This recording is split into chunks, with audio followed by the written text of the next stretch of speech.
Okay, good evening. I would like to call the March 14th Planning Policy Commission meeting to order at 6:35 p.m. Today's meeting is a hybrid meeting. The Planning Policy Commission is in person, but staff or members of the public may be attending virtually or in person. Hopefully those of you are attending virtually are outside on this beautiful evening. So staff, do we have a quorum tonight? Yes, we do. Perfect. Okay, moving right along, our first item of business is to take action to approve the minutes for the January 11th and January 25th PPC meetings. Are there any corrections to the draft January 11th, 2024 minutes provided in the agenda packet? Okay, hearing none, those minutes are approved. Are there any corrections to the draft January 25th, 2024 minutes provided in the agenda packet? Also hearing none, those minutes are approved. So our next item of business is public comments. So we'll hold public comment at this time. Has anyone signed up to make public comment? There's no one in the room that has asked for public comment. We do have one person online, Mr. Kongsfeld. Would you like to speak? I'm not hearing anything, so no. Okay, fastest first three agenda items ever. So we'll move on then to regular business. And so we only have one item under regular business tonight, and it's House Bill 1220, Emergency Shelters and Supportive Housing. So Kristen Leeson, Senior Planner, will be presenting tonight. So Kristen, go ahead.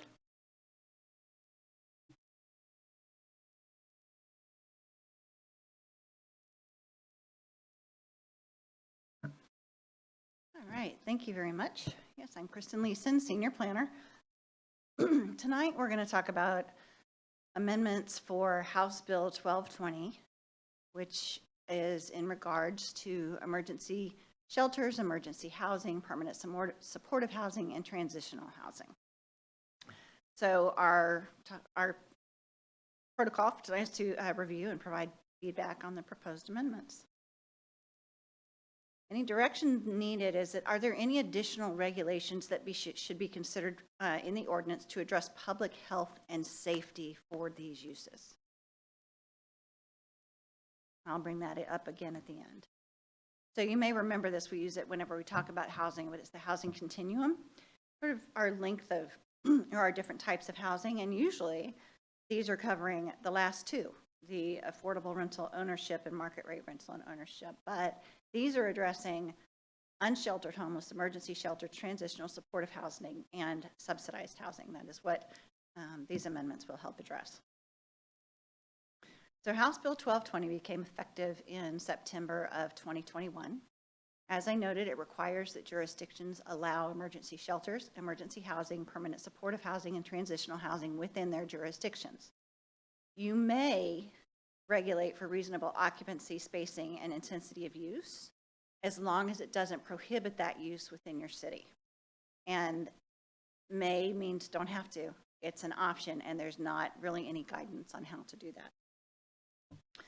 So it also, the House bill is much larger than I'm talking about here, but everything else that's required is required in the comprehensive plan. So it's keep an inventory, make sure that you're providing for all affordable housing. And so we've addressed those policies, and one that's new this year is to allow for, I'm not going to list them all again, but all of these uses within designated areas. Okay. So our structure is to address emergency shelters in one section because they're a little different, and then address the supportive housing, which are the emergency, permanent, supportive, and transitional in another section. So that's how we've structured it.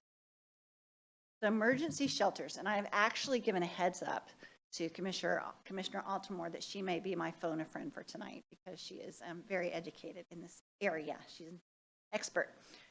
So emergency shelters, the state requirements and definitions of these is that they are a temporary shelter for those who are currently homeless. You cannot require a lease or an occupancy agreement for these uses. They may include day and warming centers. So if it's really, really hot in the summer, It's a place for people to go cool off, maybe get some food, and in the winter, if it's really cold, that's also a place to go. And the state requires that these must be allowed where hotels are allowed. Now, we are also proposing some additional regulations. So we are also proposing to allow these in existing religious and public facilities. They must be at least a half a mile from each other. They should be limited to 50 residents per facility. And we came up with that because right now we have some emergency housing that's over in Motel 6. And generally they get between 29 and 34 in the past few years, people that they've helped, that they've housed there. So we kind of looked at a 35 number. 40 would be nice to have that, but the city's going to grow, area's going to grow, things change. So 50 would be a nice buffer. Okay, so we said 50 residents per facility. An operational plan must be provided and submitted to the city and updated annually, or if there are significant changes during the year, that needs to be submitted to the city. It would include safety and security plans, code of conduct for the residents, and community relations plan. And then notice for emergency shelters, notice can be waived in response to state, county, or local emergency, like flooding, fires, that kind of thing. So this is where the state requires them. They require them where hotels are allowed, and these are the zones shown on the map. We are also proposing to allow these in religious and public facilities, which would include all the single-family and multifamily zones and mixed-use residential. And our human services folks are working with religious facilities right now and potentially other public facilities such as the library to see if we can use those, to get agreements to see if we can use those as emergency facilities if needed. So that's why we added that. And then if you look at all of it, if we allow where hotels are allowed, as well as religious facilities and public facilities, these are all the zones where they'd be allowed. Okay. So before I moved on to the other one, do you all have any questions so far? Yes, Commissioner Krass. Hello. So this is where they're allowed. The question is there, do you need to, this is not going to come off great, but do we need to allow it everywhere? Is there a shortage of areas to have these, or does it make sense to keep it, as you mentioned, in areas where there's hotels, public facilities, and religious facilities versus single family? Well, so the state requires that we allow them in wherever hotels are allowed and whatever zones those are allowed.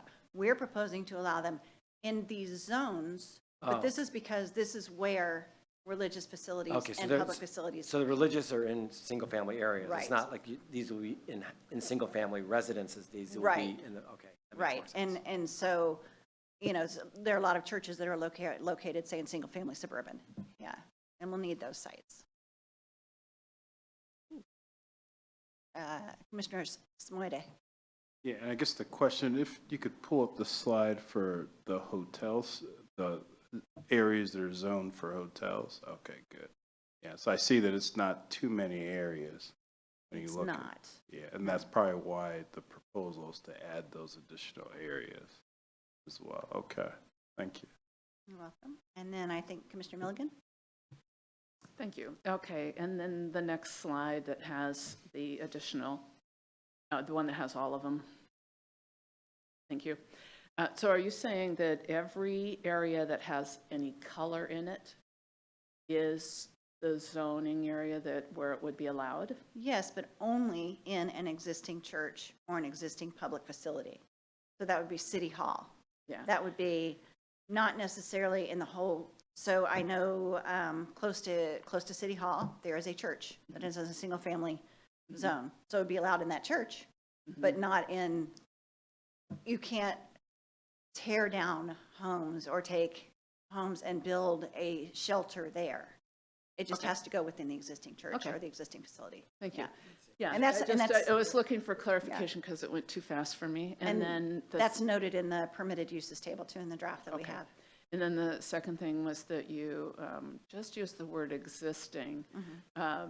Does that mean that no new churches could take on emergency shelter use? No, I just mean existing at the time of the emergency.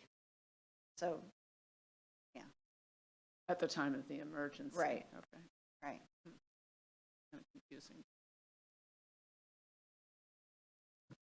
Mr. Kennedy? Oh, sorry, I should, okay, sorry. Hey, we're playing tug of war over here.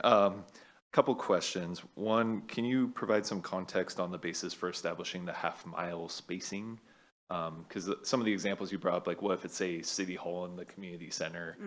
How does that work with the spacing requirement? Yeah, good point. We do need to do some measurements. Yeah. Yeah, most cities have used a half a mile. I'm going to look into that one. I hadn't thought about those two particular. I've thought about other ones, but not those I two. know it's very Okay. specific, Yeah. but Good point. Okay. the other thing I was curious about is, and let me know if I'm jumping ahead here, but looking at the actual draft of the code on the emergency shelters, it mentions permitting. And I'm curious how that works. Is it like a designation thing where you're like a permitted space in the event of an emergency versus like, I'm assuming if an emergency happens, we're not going to, go through a permitting process in the heat of the moment. So can you Exactly. help me understand that piece of Right, it? and I'll double check, and I thought the language was in there, but in case of an emergency, I believe that no, they do not have to go through that process. Commissioner Kennedy. So is there a comprehensive list of the public or religious spaces that would be part of this broader zoning? I'm thinking of, The city has, turn that off. The city has obviously, we have a comprehensive list of our facilities, and Human Services is working with churches. well, and so a definition of churches meaning a building. Or that not is- just churches, religious facilities, I apologize. Okay, meaning a building that is built solely for religious purposes, because I think of examples like Blakely Hall, which I believe is private, the Highlands, but is used on Sundays as a church. So just when you're defining things, someone might be like, oh, that's my church, I go to Blakely Hall. And then it's a private facility, just so that we're clear as to what we're defining as the spaces to be used for these purposes, if we're throwing around terms like churches. Right, and Blakely Hall it's sort of the Issaquah Highlands Community Center, but it's not public. Correct, Yeah. but it's used as a church. I would consider it a community facility because it has more uses than just a church. I mean, the primary use of that facility is not church. It's not a temple. It's not anything like that. That's not the primary use. It's not. So that's a good point. So we may need to clarify and say where the primary use is a religious facility. That was my point. It's just Okay. that we are very clear about what we're defining as those spaces. Yeah, that's a good point. Yes, Commissioner Krass. Oh, sorry. Oh, sorry. I'll be quick. I think what we're all kind of getting to is like, it may be better to look at a map without the areas, but just very specific where all the places where these could be. Like the churches, the public facilities, and you could see those dots on a map would be more representative than the entire city that's colored. Because this is like the entire city that's colored. So that doesn't give any real guidance. So is that a possible thing to have only look at that? Because then you can see where they're going to be concentrated. We can, yeah, absolutely. We can map that out for next time. But also remember that a state of emergency, I mean, the city of Issaquah could flood. And you have thousands of people who need a place to stay, so you don't necessarily want to limit it too much. I'm not saying limited, but at least people understand. Because right now, if you showed this to the public, they're going to think, just like we just had a 10-minute conversation, these are going to be everywhere in every house across the city, where that's just a much clearer way of representing the full stack of where they can end up. That's Okay. all. That's just clarity. Okay. We can show that on a map next time. Yeah, I think a little bit digressing, but to your point about the half a mile distance, I believe that's actually based on if it's an emergency and somebody actually shows up at one shelter, and I believe these shelters have capacity limits, so if it's closed to receiving new people, half a mile is a distance, but it's better than going a mile to the next shelter, basically. And so I believe that's the parameters around why it's half a mile. I mean, it could be less or it could be more per se. I think Yeah. it says it can't Yeah, no, I'm just saying in general, like, could it be less? And all, but of course, it's also going to depend on the geography and the locations of where those facilities can be placed. We will definitely check out the distance. Thank you. Yeah, I have a clarifying question on like what emergency means, because my first interpretation was that it was that like if an individual is experiencing an emergency, you know, like a domestic violence situation, right? That this is a place where they can go, and so it's not something that's only open when like there's a flood or, you know, a really hot day or something like that. And so I guess like, are these permanent facilities for individuals experiencing emergencies, or is it like if there's a community emergency? I'm probably going to phone a friend, but my understanding is that these would be temporary facilities for emergencies, because there are, when you get into emergency housing, that would be more of a domestic violence situation. Yeah. Friend? So I was actually wondering, excuse me, the same thing. And I know that what used to be called Congregations for the Homeless, Porchlight, has been in the Issaquah boundaries. And that would be colloquially called an emergency shelter. And so what code was that under before that was allowed here? It wasn't. Oh, didn't- but yeah. it was because it was on Faith Community land that they had the Probably, ability yeah. to do that. Okay. Yeah. And going back then to the faith community piece too, I would specify ownership. So is the property owned Owned by by- a faith community? So not Because just then it- necessarily primary use, but owned by the faith. by Yeah, the- because then okay. it's All right. it's clearer. Okay. Great. Yeah, Commissioner Milligan. Thank you. So can we go back to Vice Chair Bader's question? Does this category include individuals seeking shelter for their own emergencies? No, it does not. That would It fall does under not. emergency housing, which is next. This is called emergency Shelters. shelters. Yes. And when I was jotting down the different categories, were going to be emergency, transitional, and supportive. But you're saying there's an additional one called emergency housing. Correct. There's emergency shelters. There are emergency shelters. And then there are emergency housing and permanent supportive and transition. Got it. Thank you. Can I ask one more question?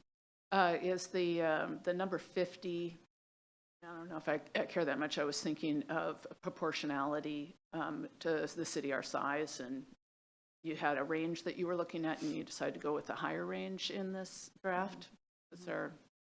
Are there other cities our size that are doing 50? This is just based on what we, there are some that go bigger. Bellevue goes bigger. I think they're 100. Pardon me? Yeah, well, and I think their number is bigger. I think their number is 100 per facility. We just, yeah, this is just based on what we've experienced in the past, and allows for a buffer for the future.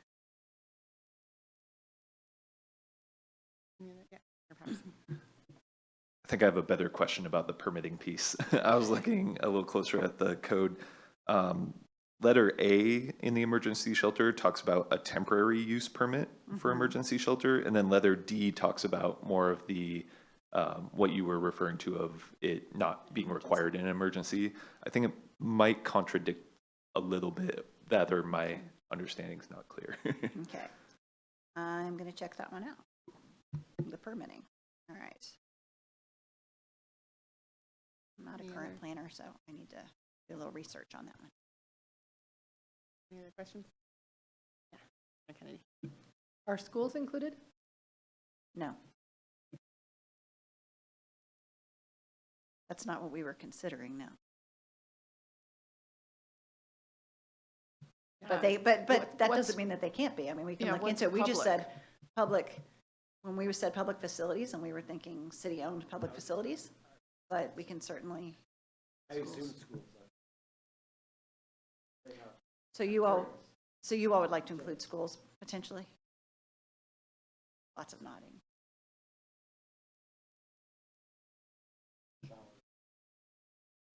I mean, I Yeah. think if we're talking about, you know, emergencies, it's really cold or it's really hot, and we need to give several people shelter from that and potentially some food.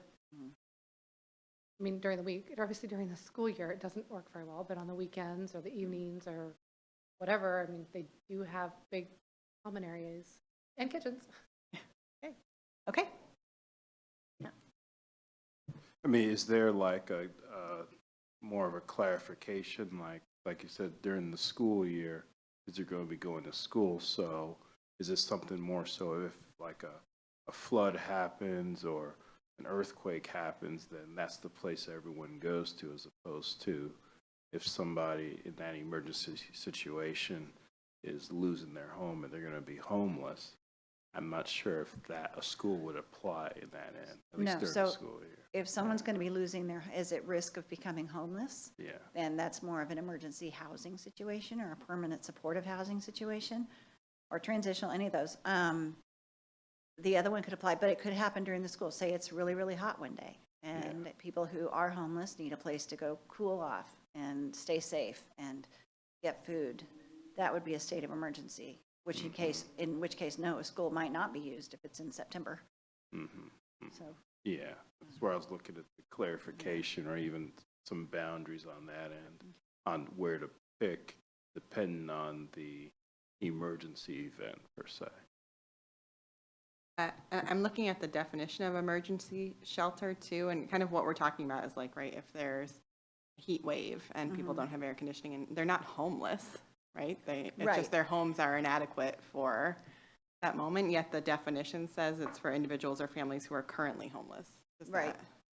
I know, and I don't, okay, so we just need to fix that one up. Well, and, we talked about it because you do have emergencies where you have flooding, especially, around here, perhaps with Issaquah Creek, and then people need places to go. So, yeah, and that's for temporary shelter. Right. Clearly, that one needs to be fixed. So, yeah, I will, we'll work on that one. Okay. Yeah, Commissioner Patterson. One other distinction I wanted to ask about was the big word I saw in emergency shelter was no overnight versus emergency housing, which, as I understand, would mean more overnight stays.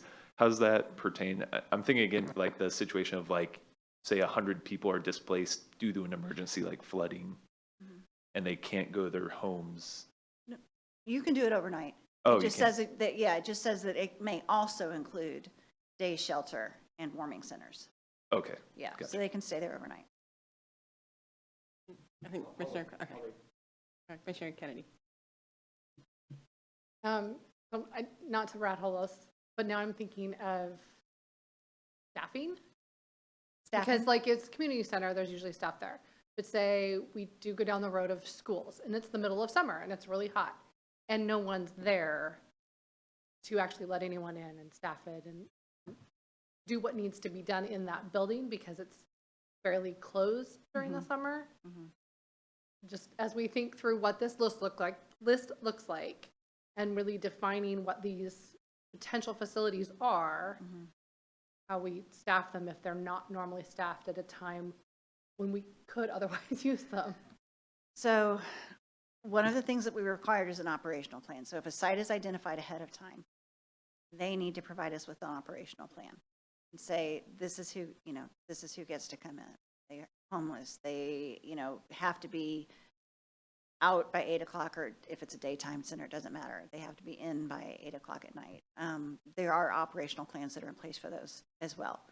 So if you're looking at the unlikely case of flooding in everybody, it happened before, but a less likely case that it's going to be everybody has to abandon their houses and go. We need to work on that situation. But as far as, it was what this I think was originally talking about was you need shelters for people who need a place to go during the day when it's hot. Then we will have, there has to be staff in place. There has to be an organization that knows how to manage these, that provide us with an operational plan and contact people. So that would be in place. Yeah, Commissioner Alport.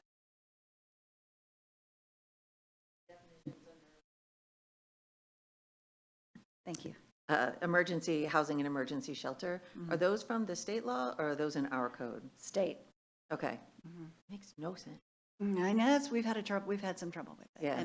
And even doing some research and looking at other codes, they're all very similar to that. They sort of adopted the states and then you kind of look around and it gets very confusing. So So it's not just me. We need clarification. Yeah, it is, Yeah, it is definitely not just Yeah, but that Issaquah. is, that's the states, and it's not real clear. Yeah, okay, because emergency housing saying temporary indoor accommodation, and then emergency shelter facility that provides temporary shelter for people who are currently homeless. There's so much overlap in those two things. Yes, I agree. So I think it seems like Issaquah could then apply definitions to these two things that would not run afoul of this, but would provide clarity between the two. Yes, yeah.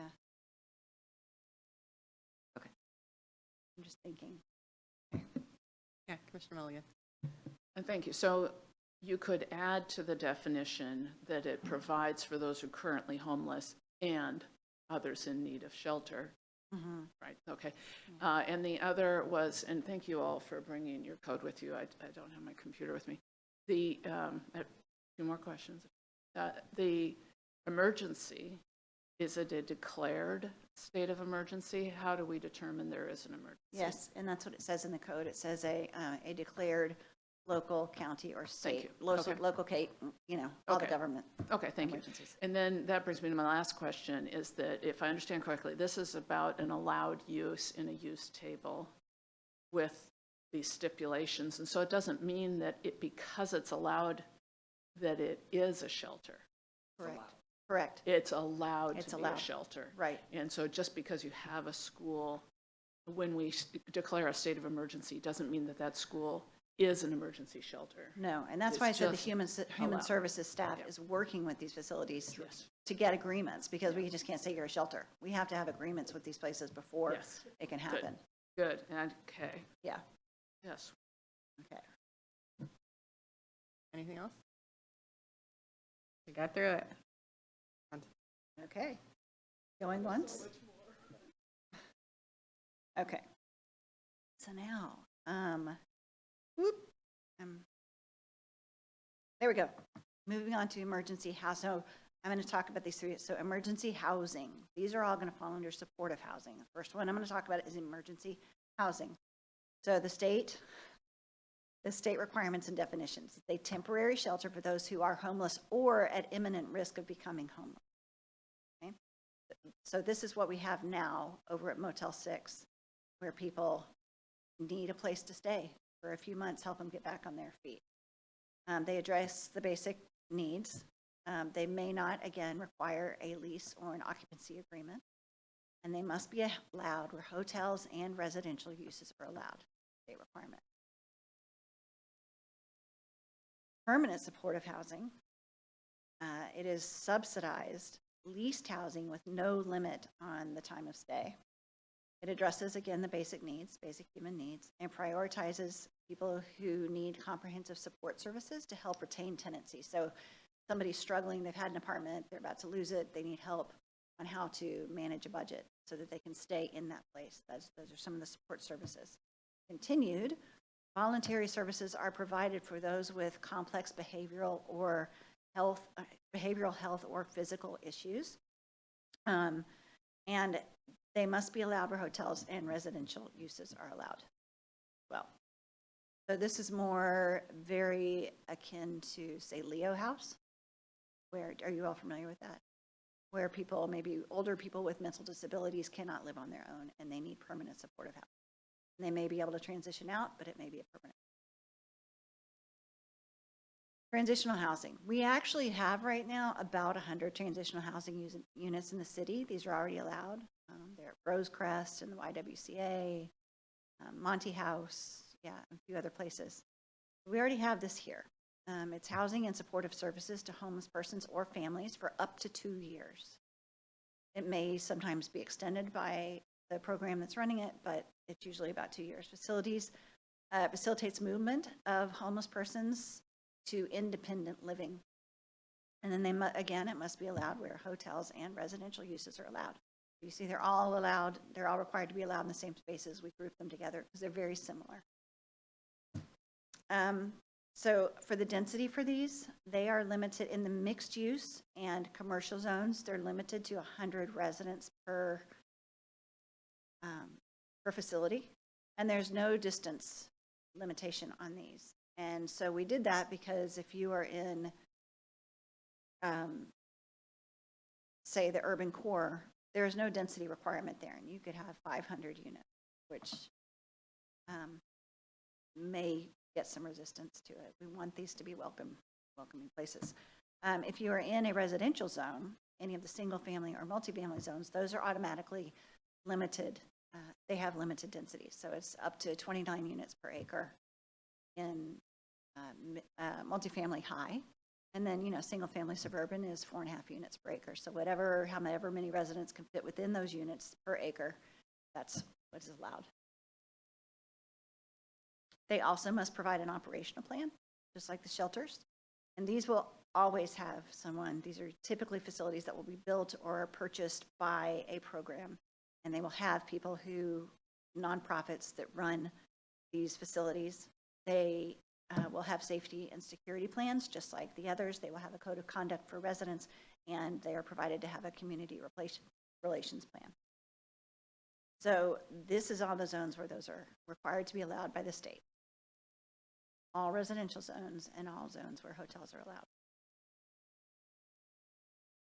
allowed. Before I go on, any questions about these three? Yeah, Commissioner Kress. I have three. I'll start with the easiest. Okay. So the 2 years for transitional, what drove to, seems like a very long time for transitional versus like 1 year. One's the state. One is that I assume, this is what typically this is typically what the programs offer or what the nonprofits offer, but I'm going to guess that I have a feeling that Commissioner Altamore is going to jump in here too, but that's about how long it would take to help somebody get back onto their feet. But Commissioner Altamore? It's a HUD stipulation. Is it? Yeah. Thank you. That Yeah. answers that. Okay. Okay. See, I told you the first one's easy. Learn something new every day. Thank you. The 100 residents, like we had the conversation about 50 earlier, where does the 100 come from? Because that seems, that could be large also. So, or is that also mapped to something that? And that's what most cities have used. It's 100. Yeah.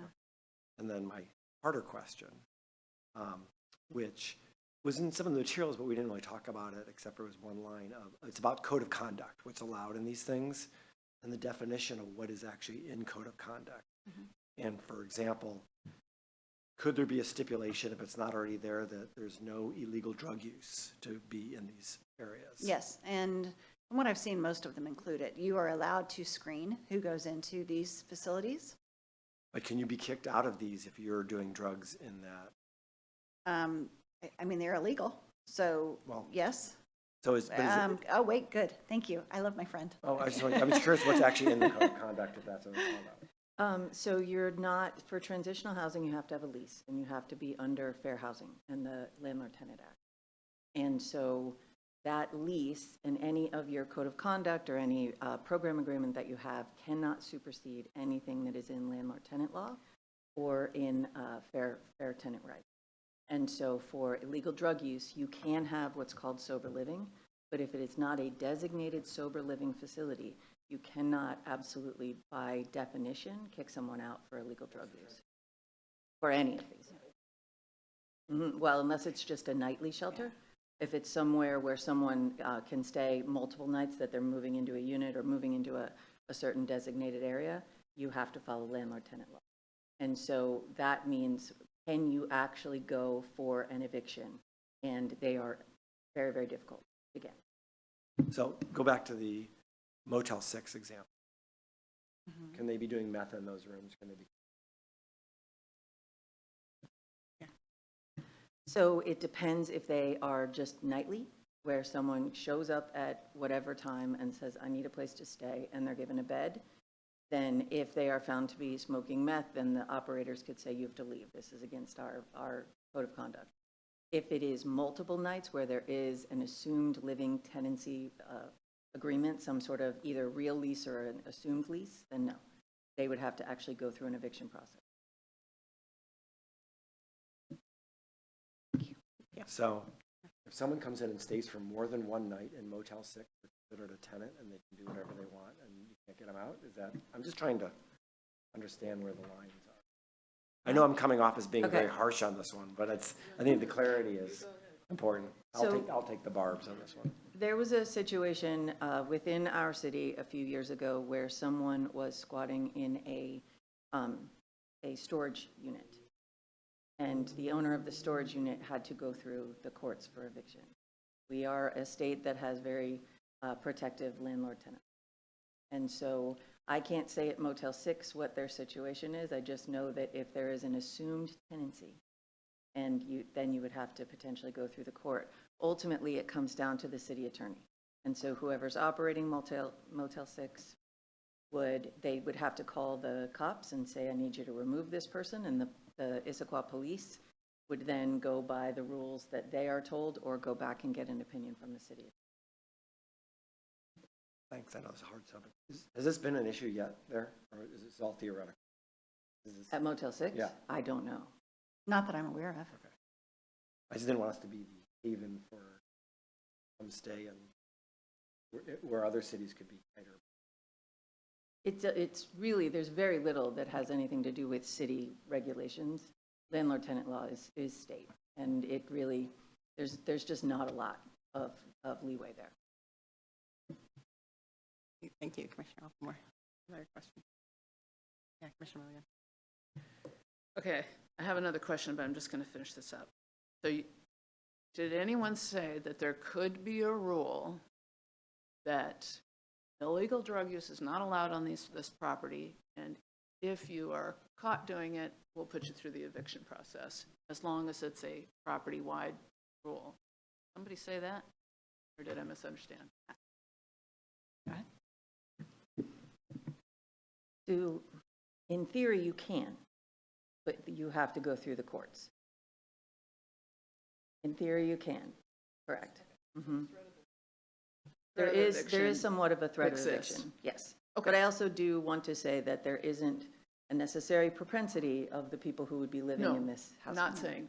I think that I am, and maybe Commissioner Krass can speak up too. I think we're trying to glean from what we've heard the public talk about and try to address what concerns there might be, especially since nobody's speaking to us tonight, and try to guess and ask those questions for them.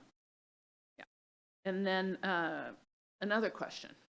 If can I continue? Yeah, go okay. You said that in the urban core or wherever it was limited by number of people. Mm-hmm. And then you said in the residential areas, it was limited by the number of units. But is there a limit in a unit of how many people can live there? Not anymore. The Right. state, So, the state has said that you can no longer say how many unrelated people can you live in a unit together. But not anymore.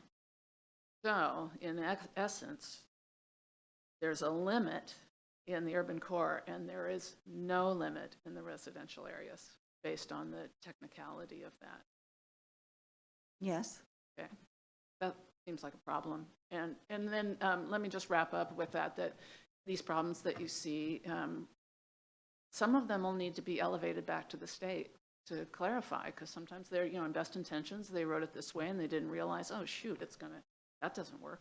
Mm-hmm. So I hope that the city will not just take it on the chin, but elevate and educate the state lawmakers. Okay, Commissioner Alpamore. Thank you. I just wanted to add that most of the funding sources do come with some limits on occupancy. So for instance, if you have a Section 8 voucher or a tenant-based, either tenant-based or property-based Section 8 voucher, there's a 2+1 rule. So you can have up to 2 people per bedroom and 1 in a common living space. And so there's lots of different funding sources that do limit occupancy, because what they don't want is inhumane or unsafe living situations. Right. And so there are some governors on that. This really came up around group home discussions, because a lot of cities were trying to stop group homes like Leo House. And there is a public safety aspect to all of this, that you have to abide by the public safety, laws that are there. So, and then and to that, I know that a regional coalition for housing is often one of the funders in our local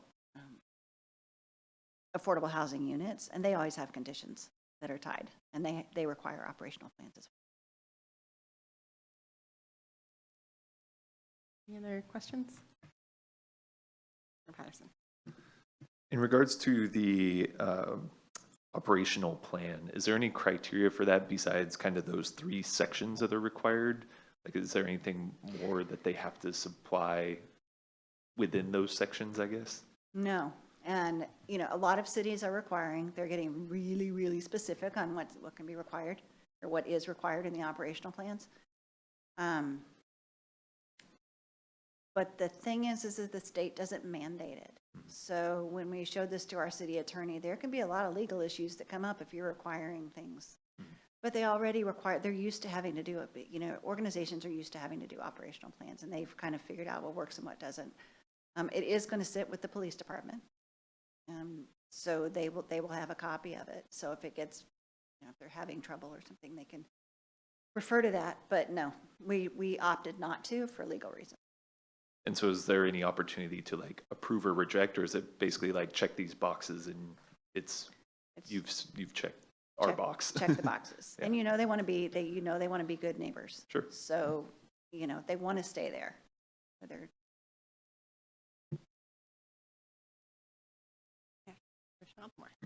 Sorry, I promised to keep these quick.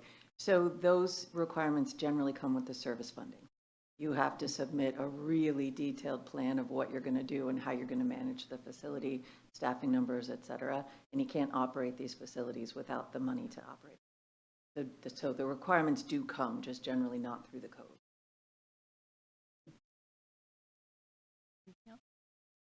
I have a really minor question, comment. The definitions can be slightly edited. yes, as long as the intent isn't. Okay, so I have a slight edit that I Okay. would recommend is just in the transitional housing definition to use person-first language. So instead of homeless persons, I use persons experiencing homelessness. Okay. Oh, okay.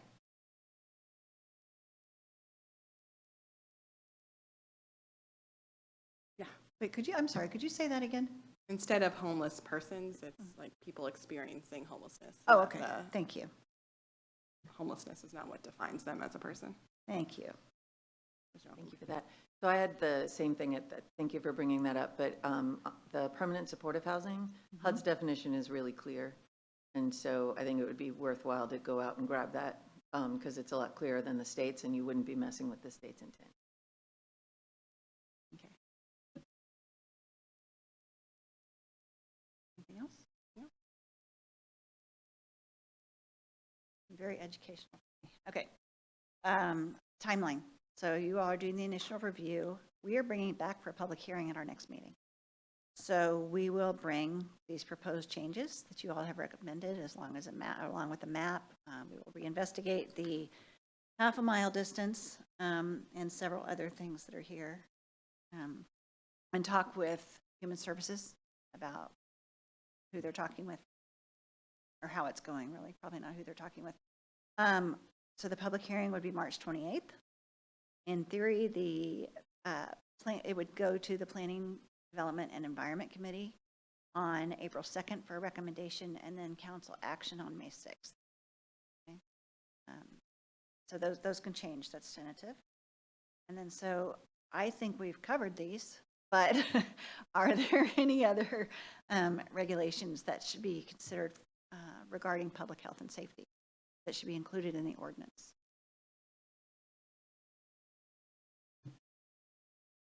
Anything else?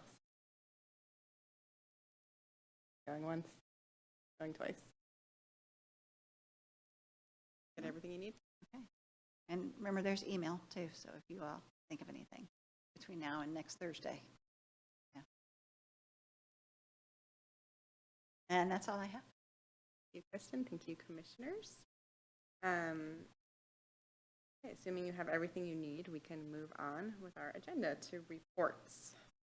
Are there any council reports? So the only council report that we have is that the Pioneer Program went to the Council of the Whole on March 5th or 6th. They had a discussion. It is going back on March 18th for a council action. And the I think that the MFTE went through. I'll have to find that one out. But the program itself is going back through on the 18th for action. Good, and then next up is other business or announcements. Are there updates to the calendar or other business or no? No updates to the calendar right now. I do want to introduce our intern, Danielle Slani. She's been working on our comprehensive plan for us and on the transit. Actually, why don't you tell them? Hello. Yeah, my name is Danielle. I've been working with this group for, I think, maybe 9 months or so, roughly, and I've had the chance to meet a handful of you already. So it's great to see you guys again in person. Yeah, I've had the chance to work on the comprehensive plan update, and I've been helping out Thomas with some of the transit work. And yeah, just helping behind the scenes a little bit. So it's great to see everybody in person today. Thanks. I guess it's a belated welcome, but welcome. And she's helping me on the housing report card as well, which will come out at the end of March. And we'll send you all an email when that's done. Otherwise, that's it. I would like to thank you all for a very good conversation and for Commissioner Altamore for the education and the extreme help that you provided tonight. Thank you. Okay, so I think, you can do it now. Thank you. I just wanted to share that I got my Dwell magazine, and it has an article about, it's a magazine in print. And one of the feature articles is about the transitional housing at Eastgate. This one? Tell me. That's a shelter. Thank you. The one with the mural at Eastgate, housing for 100, and it has for your operational plan. If you would read it, you could maybe find some inspiring ideas that, because this is pointing out how the built environment truly helps people move on from one condition to another, and I was really excited to read the work about the work. So that's the Dwell magazine that is dated April. Check it out. Anything else? Okay. So there being no further business before the commission, I will adjourn this meeting at 7:22 p.m. Thank you all.